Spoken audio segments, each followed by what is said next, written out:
Maka di dalam surat Toha ayat 132 ada 3 pilar itu. Ya. Yang harus terpenuhi agar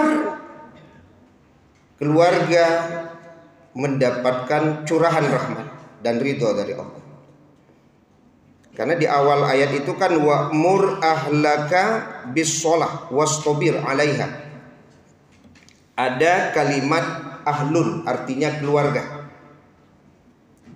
Dan perintahkan keluargamu untuk sholat dan bersabar atasnya. Ini pilar pertama.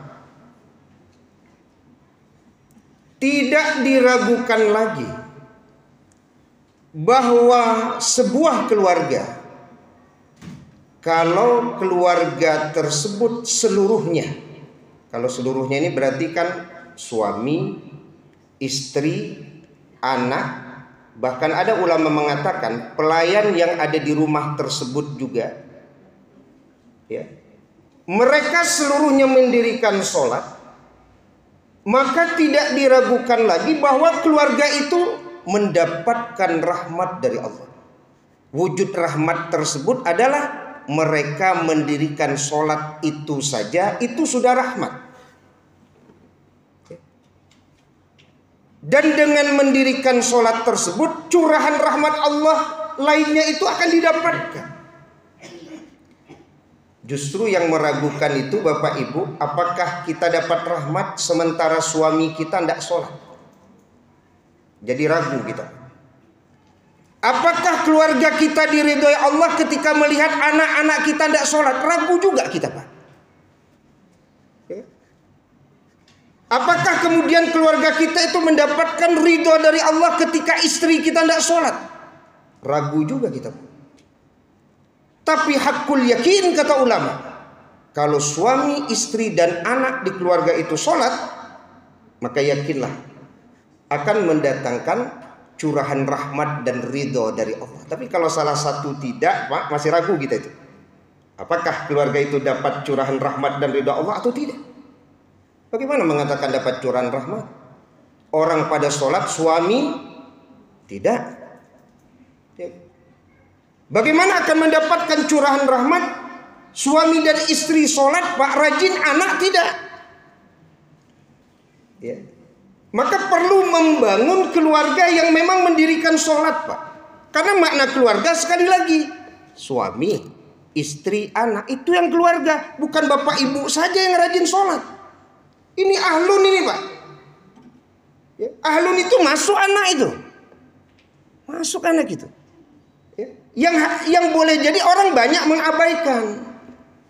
Seolah-olah ahlun itu suami istri saja. Yang penting suami rajin sholat, istri rajin sholat, Pak. Anak-anak tuh biasa lalu. Kok sadar kok indah. Ahlun itu. Jadi Bapak Ibu jamaah yang dirahmati Allah Subhanahu wa taala, yang mendapat perintah ini kan memang kepala keluarga ini. Wa'mur ahlaka bis-shalah. Dan perintahkan keluargamu untuk sholat. Yang bisa memerintah di keluarga itu Bu, suami. Ibu jangan pernah memerintah suami, Bu. Ya, itu bukan lahan ibu itu. Ya. Yang memerintah itu suami, Pak, kepada keluarga. Nah, kan gitu ya. Tapi ibu boleh memberikan nasihat kepada suami kalau suami itu tidak sholat, silakan. Alun jo sholat ledah, lah jam 5:30 Maria. Indak kapai masaji udah leh, kurang celek lah berangkek tuh. Boleh, tapi tidak dalam bentuk perintah. Tapi kalau suami kepada keluarga, Pak, boleh dalam bentuk perintah. Dan memang kita lihat ya Bapak Ibu, kalau suami ya sholat, biasanya istri yang pemalas sholat jadi ikut-ikutan rajin sholat itu biasanya. Nah, ini yang fenomena yang kita lihat ya Pak. Kalau dapat suami yang bagus agamanya Pak, lemah-lemah sedikit istri itu biar kuat ya. Makanya ibu kalau mencari menantu itu, yang rajin sholat, kok anak gadis lah pamaleh, cari lu menantu pamaleh sholat Pak, tambah maleh lah ya. Seleksi menantu. Kok anak gadis lah pamaleh sholat Pak, aminantu maleh lo sholat, itu nanti dicari itu. Itu tambah maleh jadi. Cari yang kuat, nah gitu. Kan ya namanya. Boleh jadi karena suami ibu kuat sholatnya, ibu jadi kuat juga sholat. Ya. Tapi kalau istrinya kuat sholat Pak, bagus ya. Kemudian dapat suami yang malas sholat Pak, kebanyakan jadi malas juga dia Pak. Ini kebanyakan ya. Kalau terjadi sama ibu entahlah. Tapi kebanyakan begitu Pak. Ya, kita lihat ada kuat dia agamanya Pak. Rupanya dapet suami kok yang tidak bagus sholatnya Pak. Jadi pemalih lo Pak. Malas dia. Nah, itu pengaruh itu. Nah, jadi Bapak Ibu jamaah yang dirahmati Allah Subhanahu wa taala. Jadi pilar yang pertama agar keluarga itu mendapatkan ridho dan rahmat Allah memang menjadikan keluarga itu ahlus sholah Pak. Sampai sekali lagi pelayan yang ada di rumah itu bagian dari ahlu itu. Jangan Bapak Ibu nanti berpikir inyo padian saya nak sholat enggak. Oh, hati-hati Bu, itu berpengaruh terhadap keluarga itu. Berpengaruh Pak. Ya. Karena boleh jadi itu yang akan menghambat ridho dan rahmat Allah Pak. Sama ada bahasa dulu pernah kita sampaikan kan. Nabi Musa berdoa Pak. Sekian banyak yang ikut berdoa tuh. Hanya gara-gara satu orang saja Pak, 40 tahun berbuat maksiat, hujan tidak turun. Boleh jadi di dalam keluarga juga begitu Pak. Setiap malam berdoa, angkat tangan memohon ridho Allah, tapi rupanya belum diijabah oleh Allah. Dek, gara-gara di rumah tuh Bu adonan ndak sholat. Tertahan dia Pak. Makanya yang seperti ini ada yang mengamalkan Pak. Ketika dia buka usaha dia tidak mau peduli Pak. Pokoknya orang yang berada di bawah usahanya dia pantau sholatnya. Sebab kalau tidak sholat itu pengaruh ke usaha wambo Pak. Kok usaha wambo? Anda mau kerja sama saya, sholat harus Anda jaga. Jangan gara-gara Anda sendiri yang tidak sholat, usaha saya jadi berserakan. Itu luar biasa. Hebat itu. Karena dia berpikir itu dalam tanggung jawab dia Pak. Jangan gara-gara seorang komiko. Ya kan?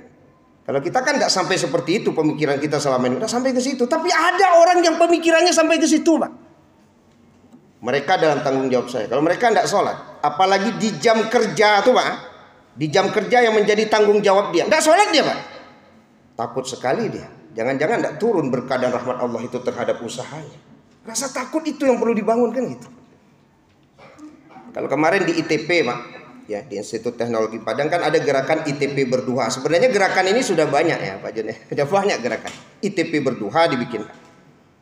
Sebenarnya ada yang lebih penting. Ketika disampaikan ke Pak Rektor, ada yang lebih penting dari ITP berduha. ITP bermaktubah. Apa arti ITP bermaktubah? ITP ketika sholat berjamaah, aktivitas semuanya dihentikan berjamaah semua. Itu yang lebih utama Pak. Kalau ITP berduha harapannya meningkatkan produktivitas Pak, ITP berduha, apalagi ITP bermaktubah kecamuk. Kalau menjaga sholat duha saja Pak bisa meningkatkan kinerja, produktivitas, mendatangkan rezeki. Apalagi yang dijaga tuh sholat berjamaah Pak. Ya, 5 waktu lebih hebat lagi tuh Pak. Jangan terbalik. Sholat berjamaah berserak Pak. Pegawai tidak peduli dengan sholat berjamaah. Tiba di duha rajin, terbalik nanti itu. Ya, bukan melemahkan Pak, tapi ada yang terbalik pemahamannya itu. Masa yang wajib tidak dikuatkan? Yang wajib itu yang lebih utama itu. Ya. Maka ditambah harusnya ITP berduha dan ITP bermaktubah gitu ya. Bapak Ibu jamaah dirahmati Allah Subhanahu wa taala. Yang kedua adalah pilarnya la nas'aluka rizqan nahnu narzukuka. Pilar yang kedua adalah jangan sampai membawa sesuatu yang haram ke rumah. Jangankan yang haram, yang syubhat itu jangan dibawa ke rumah. Ini masih mengulang juga kajian kita sebelumnya. Karena itu akan merusak kebaikan rumah, keluarga Pak. Walaupun bahasanya syubhat. Tidak haram, ya, tapi dikatakan halal tidak pula berani Pak. Syubhat itu kan. Ya. Kalau dulu pernah kita bahas uang lembur dibawa pulang padahal tidak lembur. Wah, kan itu. Itu bisa masuk haram juga. Ya. Ya tapi kalau tidak dipakai Pak Ustadz, beko balik besok payah minta alik itu. Itu bawa saya pulang, bawa pulang. Nanti bawa pulang. Ya. Jadi jangankan yang haram, yang syubhat itu tidak boleh dibawa pulang gitu. Karena itu bisa merusak keluarga. Bisa merusak keluarga. Ya. Makanya hadis riwayat ya, bukan hadis ya, yang disampaikan oleh para ulama ya, kisah ya. Ada pernyataan ulama yang mengatakan, sekali lagi, ketika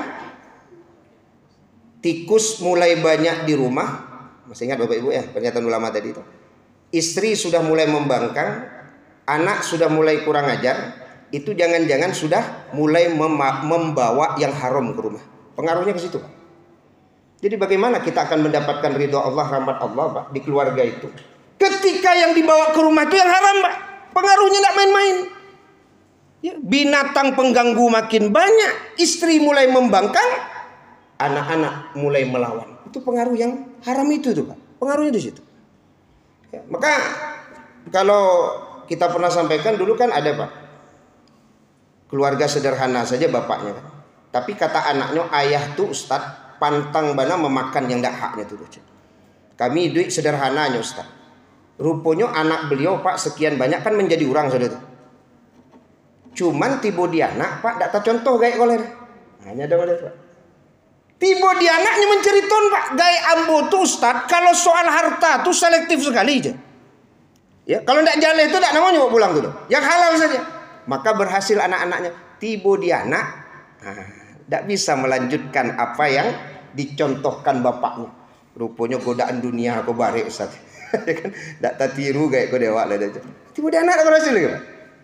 Kemudian dia merasakan sesuatu yang sulit untuk membangun keluarga tadi dengan sebab sesuatu yang haram dibawanya pulang.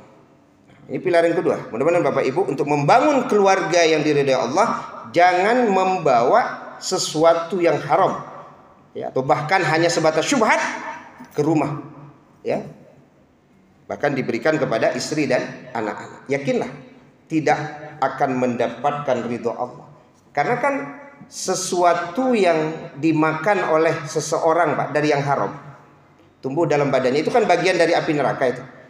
Berarti kalau kita membawa sesuatu yang haram ke rumah, yakinlah tidak akan mendatangkan ridho Allah Subhanahu wa taala. Terakhir.